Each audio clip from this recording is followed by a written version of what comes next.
importance of being properly fit and some of the things that we think are essential to making a better golf swing so that you can drive it further from a fitting aspect with the ZX7 and the ZX5.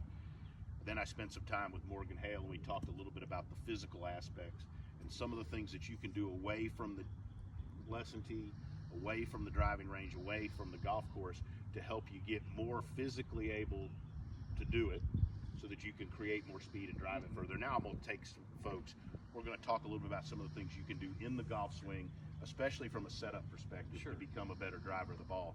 And when I go and I drive around here at Frederica and I watch folks hitting on the range, so many of the recreational golfers that don't drive it very well, I think are set up in a way that right from the beginning they're behind the 8 ball and they don't have a chance to get the ball in the air and drive it as well. So go ahead, if you don't mind, and set up for us. Sure. It's pretty simple to get set up correctly too.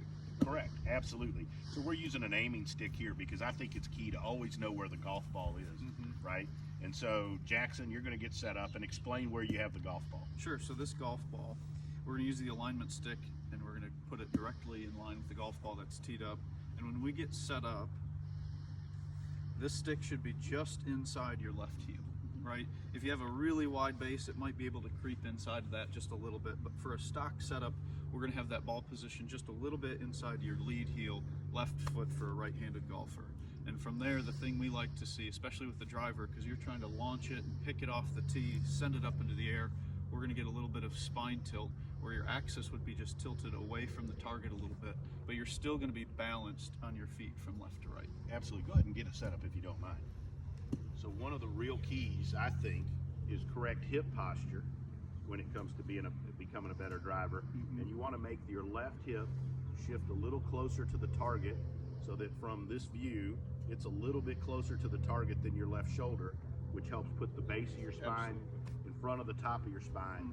And then from a golf swing perspective, that helps you make a much deeper, bigger wind up behind the ball so that you can make a bigger swing. Yeah, and hit it from the inside as well. Hit it from the inside as well as launch it higher. So go ahead and show everybody, let's show everybody what that backswing looks like. Rehearse it one time. Sure.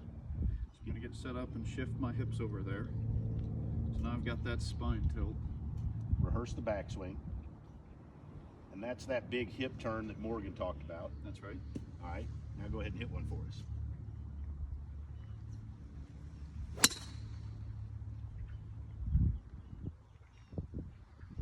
Not terrible.